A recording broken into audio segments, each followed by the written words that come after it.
What are you drinking tonight? For more and more people, the answer is something non-alcoholic. Hi there. Thanks for joining us once again for Plain English.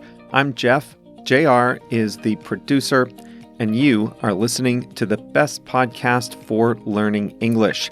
Today is episode number 212, and that means all our resources are available to you at plainenglish.com/212.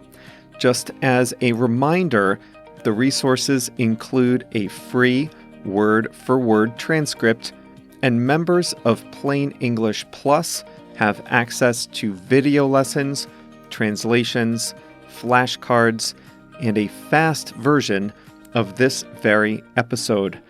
Coming up today on Plain English, non-alcoholic beverages are having a moment.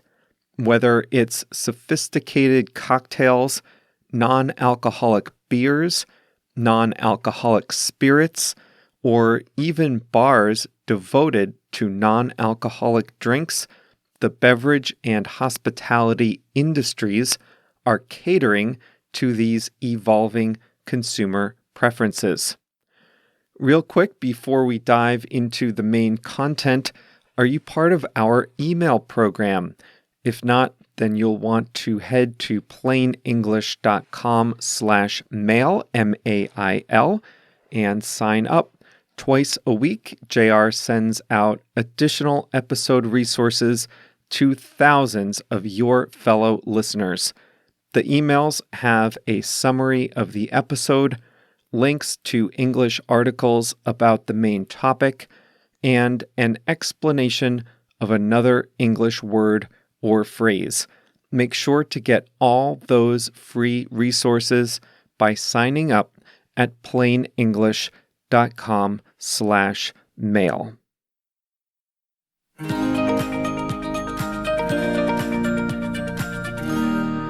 In so many places around the world, bars and clubs serving alcohol are some of the primary places to gather, see friends, relax after a long day, or have fun on the weekends.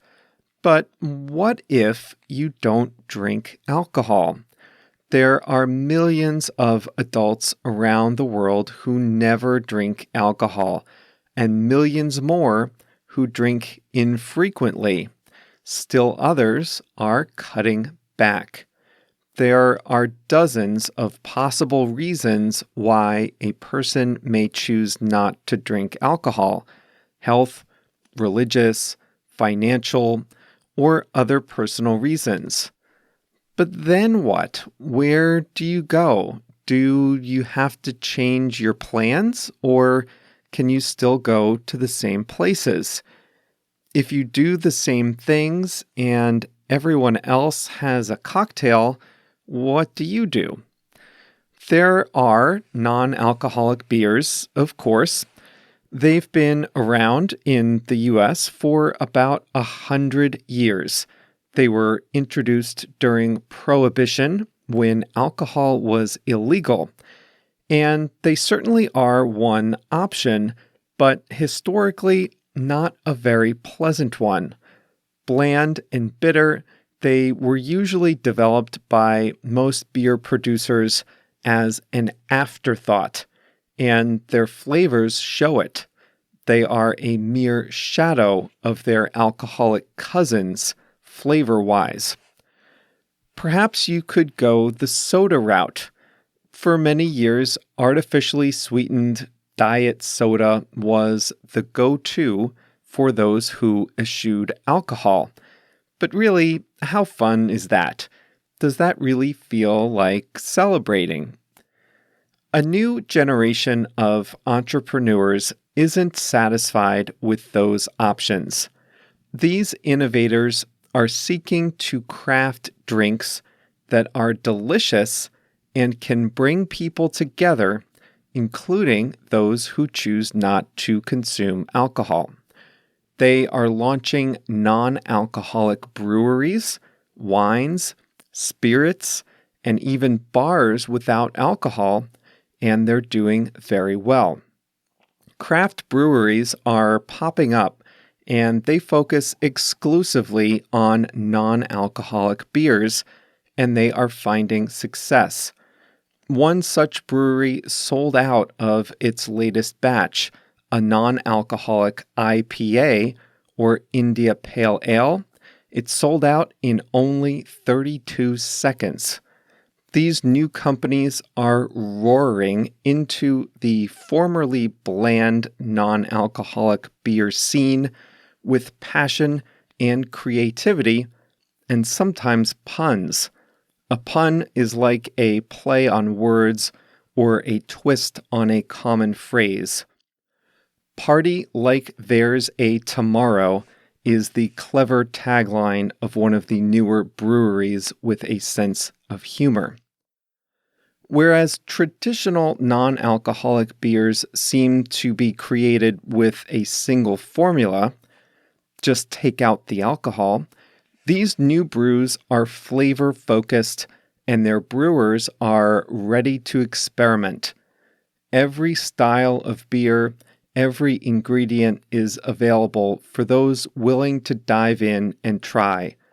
And consumers are the lucky beneficiaries of these forays into new territory. It's not only independent breweries that are innovating. Large multinational beverage manufacturers are recognizing they too will have to adapt if they want to stay relevant to teetotaling customers. Heineken, the world's second largest beer maker, has seen consistent growth in its non-alcoholic beer sales since launching Heineken 0.0 2 years ago. Beyond that, they've also seen an increase in the sale of their regular offerings. Not a fan of beer? Not a problem. Creative makers of spirits are at the forefront of the beverage revolution, hangover not included. Blending herbs, fruits, natural extracts, and other botanical ingredients, these innovators are redefining the drinking experience. Non-alcoholic spirits are currently a small part of the healthier drinking movement, but new companies are consistently creating new flavor experiences and new spirits. These new spirits are providing people with greater options. Sip them on their own or include them in your next non-alcoholic cocktail or mocktail. Have you heard the word mocktail? It's been used in the past to describe multi-ingredient beverages without alcohol, but many are now moving away from this word and acknowledging that there's nothing mock about an expertly crafted drink, alcohol-free or not. These unique beverages are making their way onto menus in bars and restaurants across the world, often at prices similar to their alcoholic rivals. Bar and restaurant owners are starting to recognize that there is a market for non-alcoholic concoctions and that consumers are willing to pay a premium for healthy, delicious drinks in a nice environment. So what's driving these changes? A growing interest in healthy lifestyles, particularly among younger people, is encouraging more people to pursue drinks with no alcohol or less alcohol. Of course, not everyone is quitting drinking, not even close. But now drink manufacturers and restaurant and bar owners are recognizing that there is a growing population that is seeking healthier options, and they are working to provide those alternatives. Beyond bars, restaurant owners are also joining this trend, and many more are beginning to offer extensive drink menus highlighting their non-alcoholic offerings.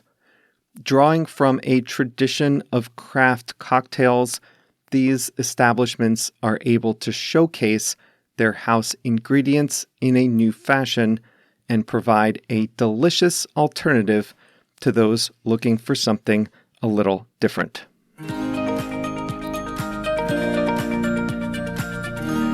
I can definitely see the appeal of that. You guys may know that I give up alcohol in the month of January, which is coming right up, by the way. And in that month, it can sometimes be hard to decide if I want to go out with friends, knowing that everyone else will have a drink and I'll be tempted to also. Having a non-alcoholic option that isn't just Diet Coke would be a good idea. I'm interested to taste the non-alcoholic IPA. An IPA is a very flavorful kind of beer, not usually what you associate with a light or non-alcoholic option. I found one non-alcoholic beer that's available in the Chicago area, but I'd have to drive like a half hour to have it. Maybe someday. If I do, I'll let you all know how it tastes. I was in New York a few weeks back and I saw an ad for Heineken 0.0. The ad said, "Heineken at your desk. Now you can." I like that ad. I probably wouldn't do it, but I like the ad.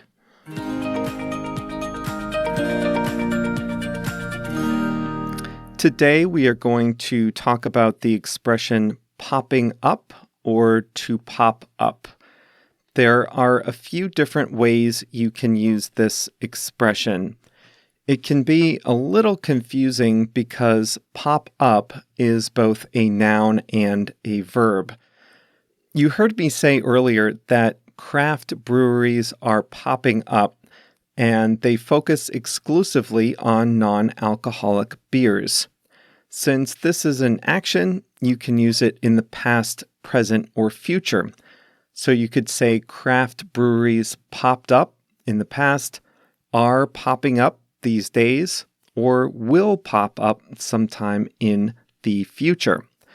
You will use this to describe something that appears suddenly or temporarily. So if you're describing the springtime, you could say, "The daisies are popping up after a heavy rain." "My toast popped up from the toaster just before it burned." You might say that certain actors are popping up everywhere in the gossip magazines. You might say that. I wouldn't, because I don't have any idea who pops up in celebrity magazines. But I think the most popular use of pop up is a new store, building, restaurant, something like that.